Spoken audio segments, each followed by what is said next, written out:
To do a double purl increase, or a M2P, make two purl between two stitches, you're going to lift this strand up and then you're going to go purl into the front and the back of that strand. So I'm going to pick this up from the back like this, and then the first increase is going to go purl into the front of that strand.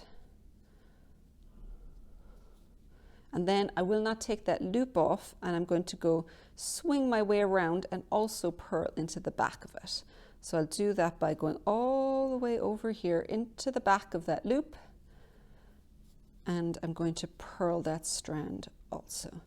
And so what that does is it's making two purl stitches from a strand in the middle of the work. We turn it around here, and you can see on the front that is what it's going to look like, that stitch in between the two.